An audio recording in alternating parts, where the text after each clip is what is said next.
Hi, Attorney Joe McPeak with Virtuoso Criminal and DUI Lawyers. Over the next couple videos, we're going to talk about the many different versions of homicide that somebody can be charged with in California. As you probably imagine, it's one of the most serious types of charges that somebody would have to fight against.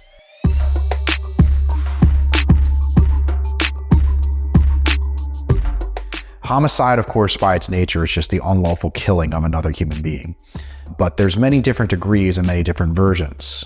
You might hear about first-degree murder, second-degree murder, manslaughter, vehicular homicide, all these different types. And all these different types of charges have different elements and different potential punishments too. We're going to be talking about the differences throughout the next several videos. A big thing that separates different versions of homicide, especially when we're talking about murder versus manslaughter, is the mental state of the defendant at the time.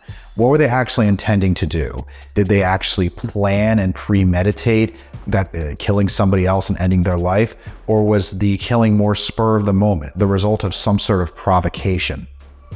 Or was the killing done with or without what they call malice? And there are tons of law review articles and court opinions of what technically counts as malice.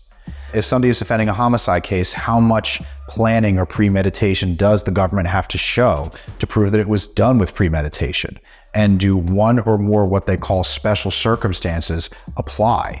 The answers to these questions can have very profound effects on not just the defense of the case itself at a jury trial, but also on what type of punishment, if any, the defendant's going to suffer. Whether or not the defendant is acting with premeditation or with malice, or maybe without malice, but still with some sort of unlawful mindset, could make the difference between as much as 25 to life, 15 to life, or maybe just a few years in prison, or maybe even county jail, depending on how the case is resolved. There's many different ways in which a homicide case can be charged, and therefore many different ways in which a homicide case can be explained or defended. What is malice? How much planning is necessary to show premeditation? How do they prove that somebody actually intended to kill somebody? Did they just intend to seriously hurt somebody versus kill someone? And if so, does that even matter?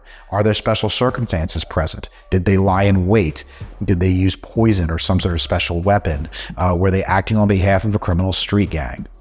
All of these and more will be answered in the next series of videos as we break down the defense of the various homicide charges that come up in California.